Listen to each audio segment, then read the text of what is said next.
Up in less than 2 months now, and joining me this morning on the Fox 43 Capitol Beat to talk not only about his re-election bid, but the never-ending news cycle in Washington, D.C. is Lancaster area Congressman Lloyd Smucker.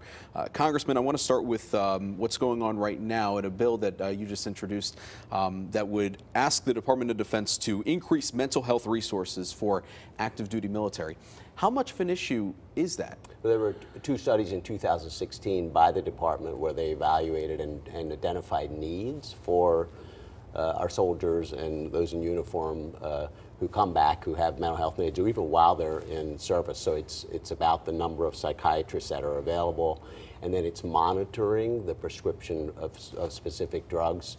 This bill addresses the needs that were identified in the studies. You know, these are folks who are given everything for us, and they certainly deserve. And often, you know, the needs they have are unseen. The wounds they have are unseen. So this helps to address that. Your big push for the past year was the tax reform bill.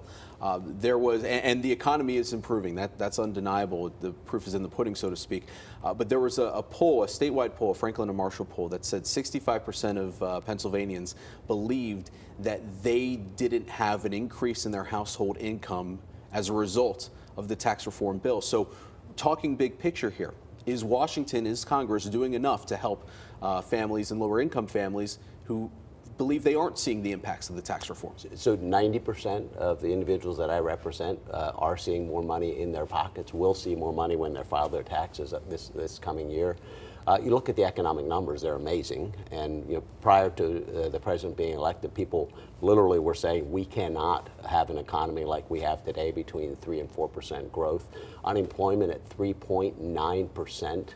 Lowest unemployment rate across all segments of the population. We're talking opportunity for families all across the country that they're experiencing because of the growing economy that we have. So you're saying that your constituents in Lancaster County and the ones that you're hoping to represent in your county they're seeing an increase, not just in a little money in the pocket, but also their household income every year. They're better off today than they were a year ago. Absolutely. More jobs created than ever before, more people entering the workforce than ever before, and wages rising. Just in the last week, a report close to 3% year-over-year growth in wages, and I think that will continue to happen. Midterms, it's always an interesting dynamic with midterms, because in a way it always favors the party that isn't in power. How concerned should Republicans be in keeping the House this November? We're concerned, and you're right. Historically, the party of the president loses seats in the midterm, but we have a strong message. You know, through the regulatory relief, through the tax reform that we've already talked about, we've created that strong economy. I think people will recognize it, and you know, we hope they come out and support the Republican agenda. Recent census numbers had that something around the lines of 17,000 people of Puerto Rican descent live in the city of Lancaster. And the president recently came out and said that the death toll from Hurricane Maria a year ago, the 3,000 people that died in Hurricane Maria, was a number that was fabricated to look bad on him politically. You toured over Puerto Rico after that. You saw the devastation. You represent many Puerto Ricans.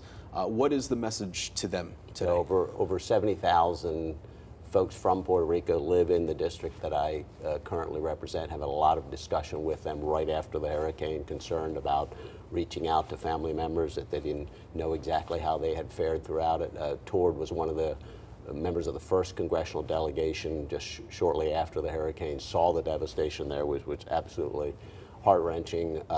You know, clearly, we don't know the exact number, and the study was simply a study estimating the number of people, but we know that there were a lot of people who died as a result of the storm and a lot of families who were impacted.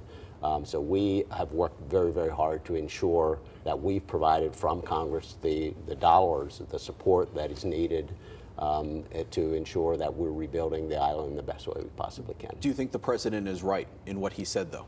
That it was the numbers are falsified, they're fabricated to make him look bad? So we know there was a lot of devastation. The initial reports were only 16 deaths, and that went up over time, but we know that's way too low. So I don't have any reason to not believe the study. But again, it's not an actual count. We know that it's an estimate. But I know there was a lot of devastation and lives lost as a result of the storm. Lastly, the special counsel investigation into Russia. Some of your colleagues, Republican colleagues, have said it's time to put a stop to it. There's been 32 indictments over the last 16 months. Should he be allowed to continue and see it through? It does need to come to an end, and I supported it. I think we need to understand.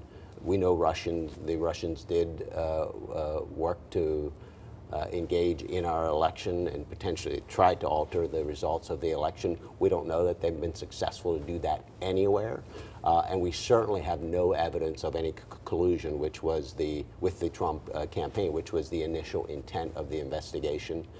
So, as I said, I think we needed to understand the Russian involvement, but it's time to end this. All right. Representative Lloyd Smucker, representing Lancaster County and the 11th District, which is now including York County as well. So thank you very much, and we will be right back with more Fox